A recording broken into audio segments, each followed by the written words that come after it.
What if the life you are living right now is not your first? What if the memories you hold, the faces you know, the places you recognize, and the instincts that rise in you are but fragments of many lives you have already lived before? Across history, whispers of reincarnation have haunted both philosophy and religion. Most dismiss them as myth, poetry, or wishful thinking. But then, there are the rare ones. The men and women who, without effort, without hypnosis, without suggestion, suddenly remember. Their memories spill over the boundaries of a single lifetime, and what they reveal shakes not only faith, but the very foundations of science itself. This is the story of one such man, a man whose vivid recollections of past lives could not be explained away as fantasy. He remembered names, faces, streets, and details that no ordinary imagination could invent. Investigators tried to disprove him, psychologists tested him, skeptics mocked him. Yet time and again his testimony stood firm. What he carried within him was more than memory. It was a living archive of the soul's journey. In today's exploration, we step into that mysterious realm where memory transcends biology, where consciousness refuses to be confined to a single body. We will look at the story of this remarkable man, but we will not stop there. We will trace the roots of reincarnation through the world's ancient philosophies, uncover why such knowledge was revered as sacred, and explore what modern science has dared to discover about it. But more importantly, we will ask, what does this mean for us? If reincarnation is true, then every choice we make echoes far beyond the limits of one lifetime. The mistakes we carry, the wisdom we gain, the bonds we form, they do not simply vanish at death. They are written into the fabric of our being, to be carried forward like chapters in an eternal book. So let us begin this journey together, not just to witness a story, but to glimpse what lies beyond the veil of one single life. For in the tale of the man who remembered, perhaps we will find echoes of our own forgotten past. The idea of reincarnation is far older than most realize. It did not arise with one culture, nor did it belong to a single religion. Rather, it appears like a hidden thread weaving through the world's wisdom traditions, surfacing again and again in different lands and ages. In ancient India, reincarnation, or samsara, was the foundation of spiritual life. The Upanishads, written thousands of years ago, speak of the soul as an eternal traveler. Just as a person changes garments when they are worn out, the soul discards bodies and takes on new ones. Karma, the law of cause and effect, was said to bind the soul to this cycle until it awakened to its true nature. The Buddha expanded on this, teaching that our attachments, desires, and actions generate ripples that follow us from life to life. Liberation, nirvana, was freedom not only from suffering, but from the endless wheel of rebirth itself. In Buddhist texts, there are countless stories of individuals who remembered their past lives with striking clarity, including the Buddha himself, who recalled hundreds of lifetimes during his enlightenment. But the East was not alone in this belief. The ancient Greeks, too, had their initiates of mystery schools whispering of the soul's return. Pythagoras, the philosopher and mathematician, claimed to remember his previous lives, even describing one as a Trojan warrior. Plato, in his dialogue Meno, argued that all learning is but recollection, knowledge carried from lifetime to lifetime. In ancient Egypt, the concept of the Ka and the eternal journey of the soul was central to their vast rituals of death and rebirth. The Book of the Dead was not a morbid text, but a map for the soul to navigate the passage between incarnations. Even among the early Christians, the question of reincarnation once had a place. Certain Gnostic sects taught that the soul's journey was not a single, linear path, but a spiral of many lives leading toward divine union. It was only later, through councils and dogma, that such teachings were suppressed, hidden away, declared heretical, encoded in secrecy. Why was this belief so widespread, so persistent across cultures?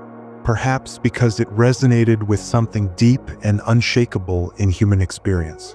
Children who speak of lives they never lived, Deja vu so strong it feels like memory. Dreams of places we've never been that feel too real. The ancients did not dismiss these as accidents of the mind.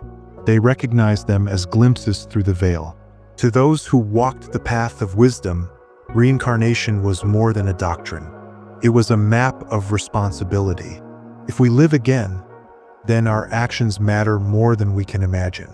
If we return, then the seeds we plant of kindness, cruelty, wisdom, or ignorance are the harvests we ourselves will one day reap.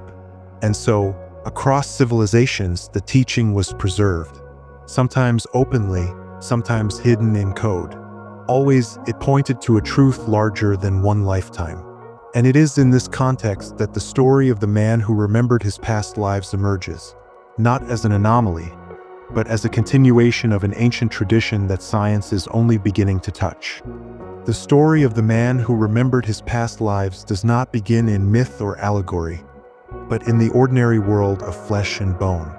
His name was Shanti Devi, born in Delhi in 1926, or at least that was the name she carried in that body.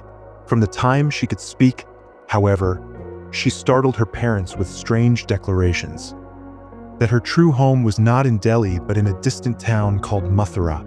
That she had another husband, another family, another life that she longed to return to. At first, her parents dismissed these claims as childhood imagination. But Shanti's memories did not fade. Instead, they sharpened. She spoke vividly of streets, temples, and markets she had never seen. She described the layout of a house in Mathura with uncanny detail. She recalled the name of her husband, his occupation, even the tragic circumstances of her own death during childbirth in that prior life. Word of her case spread quickly. In time, Mahatma Gandhi himself arranged for an investigation. A group of scholars, journalists, and politicians traveled with Shanti Devi to Mathura. There, to their astonishment, her memories proved accurate. She recognized her former relatives by name. She led the group through the streets to the very house she had once lived in. She described intimate details of her previous life that no child could have possibly known. Here was something that challenged not only her family, but the very framework of reality. Was this the imagination of a gifted child, a strange coincidence, or undeniable evidence of reincarnation?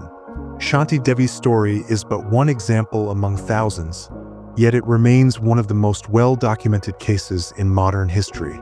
And it forces us to confront an uncomfortable question. What if consciousness is not produced by the brain, but merely filtered through it? Think of light passing through a prism. The prism bends, shapes, and divides the light, but the light itself does not originate within the prism. Similarly, what if the brain is not the source of consciousness, but its temporary instrument? When the prism shatters, the light is not destroyed. It simply returns to its original, formless brilliance. Could reincarnation be the process by which this light takes on new prisms, new bodies, new identities, each one a temporary mask in the theater of eternity? Modern research into past life recall seems to suggest so. Dr. Ian Stevenson, a psychiatrist at the University of Virginia, studied over 2,500 cases of children who claimed to remember past lives. He documented birthmarks corresponding to fatal wounds in previous lives, detailed memories of places and people, and even behaviors that carried over between incarnations. These were not vague impressions, but specific, testable claims, many verified through investigation. If even one of these cases is genuine, the implications are enormous. It means the human story does not begin at birth nor end at death. It means memory, identity, and destiny extend far beyond the veil of a single lifetime. And yet, as with all great mysteries, there is resistance. Science demands proof in material terms, measurements, equations, repeatable experiments. But how can eternity be bottled in a laboratory? Consciousness, like air, is invisible, and yet its effects are everywhere. Just as we cannot see the wind but can feel its movement, so too can we glimpse past lives through the patterns they leave behind. Affinities, fears, talents, and memories that seem to belong to someone not quite us, and yet entirely us. This is where the man who remembered his past lives, whether Shanti Devi, Pythagoras, or countless others, stands as a mirror. Their stories remind us that we are more than the present moment, more than the fragile body we inhabit. We are travelers, wearing lifetimes as garments, each woven with the threads of karma and destiny. To understand reincarnation more deeply, we must step beyond the story of one individual and examine the larger architecture of the soul's journey.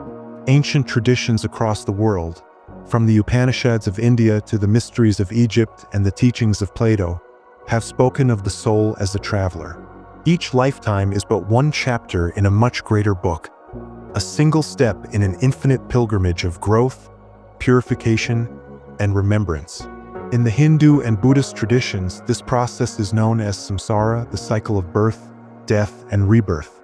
Souls incarnate again and again, bound by karma, until they awaken fully to their divine nature and attain liberation. The soul is compared to a seed that carries within it the memory of countless seasons. Just as a seed sprouts into a tree, drops new seeds, and continues its lineage, so too does the soul manifest through different forms, carrying subtle imprints from past lives. But reincarnation is not merely a poetic idea. It is also a practical explanation for the mysteries of human experience. Why does a child prodigy, at the age of 3, play a piano concerto with the mastery of a seasoned musician? Why do some people feel an immediate and powerful connection with strangers, as though meeting an old friend long lost? Why do fears, talents, and even illnesses appear in one lifetime without any apparent cause? Esoteric traditions answer, these are echoes of the soul's prior experiences. Karma, in this sense, is not a punishment but a law of balance, a spiritual echo that follows the soul across lifetimes, shaping circumstances and lessons until the deeper harmony is restored. And yet, not all traditions interpret reincarnation the same way. In the Gnostic and Hermetic schools, reincarnation is seen less as a cycle of endless repetition and more as an initiation into mastery. Each life is an initiation chamber, presenting trials that sculpt the soul like a craftsman shapes a jewel. If the lessons are ignored, the soul may find itself repeating patterns, falling into the same errors, meeting the same obstacles, until wisdom finally dawns. This brings us back to the man, or rather the many men and women, who remembered their past lives. Their testimonies remind us that reincarnation is not abstract philosophy, but a reality that bleeds into the present. Consider the case of James Leininger, a young boy in the United States who, at just 2 years old, began having terrifying nightmares of a plane crash. He would scream, describing how his aircraft was hit, how it spiraled into the ocean, and how he died. Over time, he gave precise details: the name of the aircraft carrier, the type of plane, even the names of fellow pilots. His parents, initially skeptical, researched his claims and discovered that every detail matched the life of a World War II fighter pilot who had died decades earlier. What is striking is not only the accuracy, but the persistence of memory, like an ember carried across lifetimes, still glowing in the dark. Skeptics argue these are coincidences, subconscious fabrications, or cultural conditioning. But coincidences of such precision strain the imagination. And as for subconscious invention, how could a 2-year-old possibly conjure the technical language of aviation, or a rural Indian child describe the streets of a city she had never visited? Perhaps the greatest resistance comes not from evidence, but from fear. The idea of reincarnation challenges the materialist worldview that life begins at birth and ends at death. It also disrupts dogmas that insist we have only one life to prove ourselves. Reincarnation stretches the horizon, offering not just one chance, but countless opportunities for growth, redemption, and awakening. And yet, this vast horizon also confronts us with responsibility. If we are eternal travelers, then our actions today ripple into our tomorrows. The seeds we plant in thought and deed do not vanish with death. They blossom in future fields we ourselves must walk through. In this sense, remembering past lives is not a curiosity but a calling. It reminds us that life is not random, that every joy, every sorrow, every meeting, and every trial is part of a tapestry woven across centuries, and that the soul's journey is far greater, more mysterious, and more magnificent than the narrow walls of a single lifetime could ever contain. The idea of reincarnation can remain a fascinating story, or it can become a doorway to personal transformation. The difference lies in how we apply it. If the soul truly journeys across many lifetimes, then every moment of this present life holds within it the seeds of both past and future. So how can we touch this deeper memory? How can we awaken to the whispers of our own forgotten lives? 1. Listening to the subtle echoes.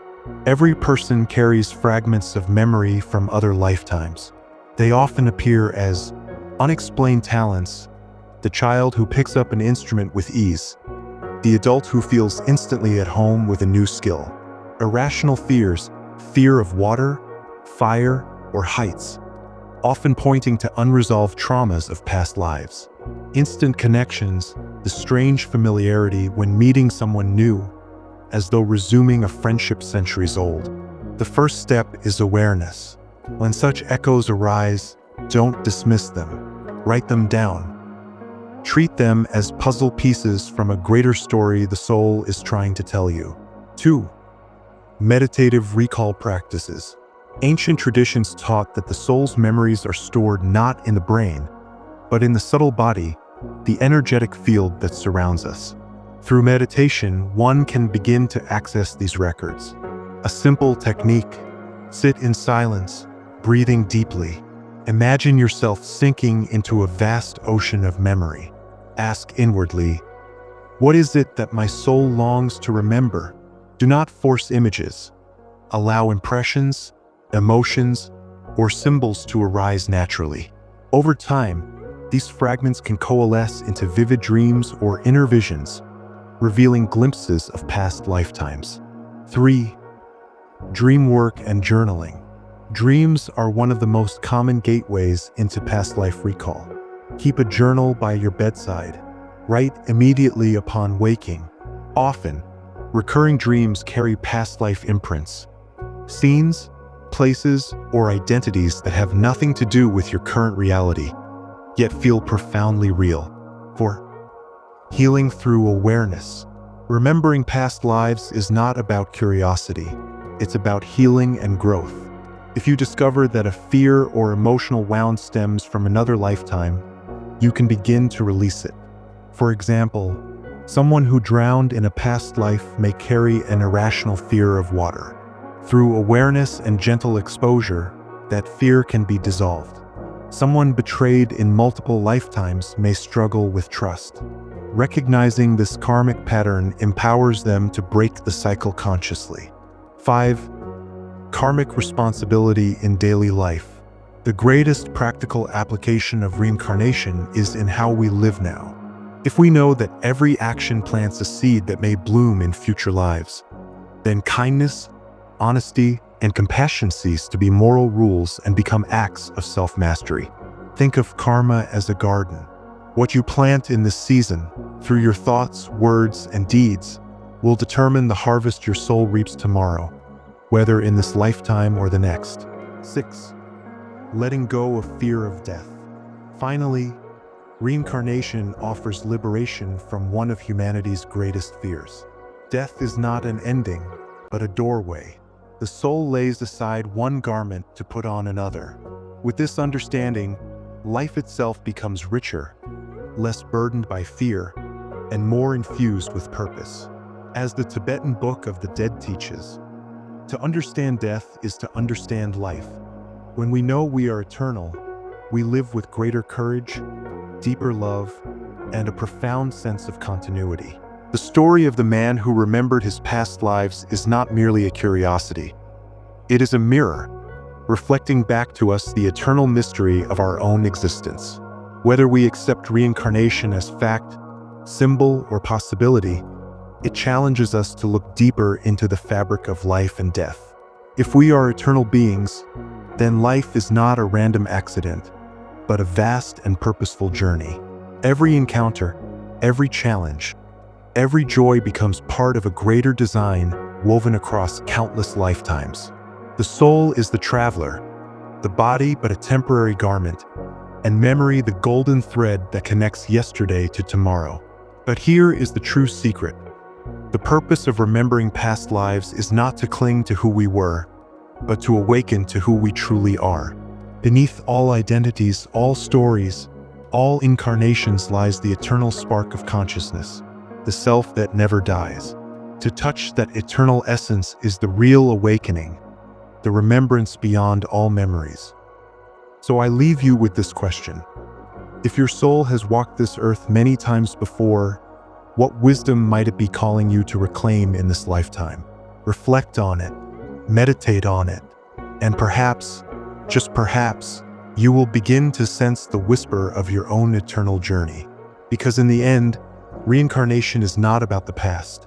It is about awakening in the present, so we may live fully, love deeply, and step courageously into the future our soul is still yet to write.